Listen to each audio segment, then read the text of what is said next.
آج جمعہ کا مبارک دن ہے۔ نبی کریم صلی اللہ علیہ وآلہ وسلم نے فرمایا کہ جب جمعہ کا دن آتا ہے تو فرشتے جامع مسجد کے دروازے پر آنے والوں کے نام لکھتے ہیں۔ سب سے پہلے آنے والا اونٹ کی قربانی دینے والے کی طرح لکھا جاتا ہے، اس کے بعد آنے والا گائے کی قربانی دینے والے کی طرح، پھر مینڈے کی قربانی کا ثواب رہتا ہے، اس کے بعد مرغی کا، اس کے بعد انڈے کا۔ لیکن جب امام خطبہ دینے کے لیے باہر آ جاتا ہے تو یہ فرشتے اپنے دفاتر بند کر دیتے ہیں اور خطبہ سننے میں مشغول ہو جاتے ہیں۔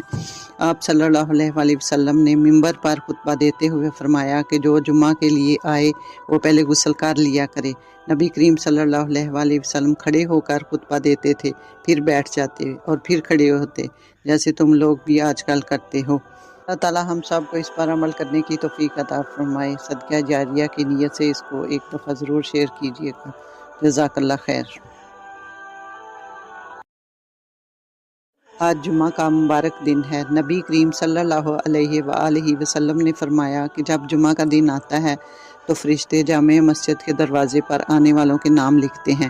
سب سے پہلے آنے والا اونٹ کی قربانی دینے والے کی طرح لکھا جاتا ہے، اس کے بعد آنے والا گائے کی قربانی دینے والے کی طرح، پھر مینڈے کی قربانی کا ثواب رہتا ہے، اس کے بعد مرغی کا، اس کے بعد انڈے کا۔ لیکن جب امام خطبہ دینے کے لیے باہر آ جاتا ہے تو یہ فرشتے اپنے دفاتر بند کر دیتے ہیں اور خطبہ سننے میں مشغول ہو جاتے ہیں۔ آپ صلی اللہ علیہ وآلہ وسلم نے منبر پر خطبہ دیتے ہوئے فرمایا کہ جو جمعہ کے لیے آئے وہ پہلے غسل کر لیا کرے۔ نبی کریم صلی اللہ علیہ وآلہ وسلم کھڑے ہو کر خطبہ دیتے تھے، پھر بیٹھ جاتے اور پھر کھڑے ہوتے، جیسے تم لوگ بھی آج کل کرتے ہو۔ اللہ تعالیٰ ہم سب کو اس پر عمل کرنے کی توفیق عطا فرمائے۔ صدقہ جاریہ کی نیت سے اس کو ایک دفعہ ضرور شیئر کیجیے گا۔ جزاک اللہ خیر۔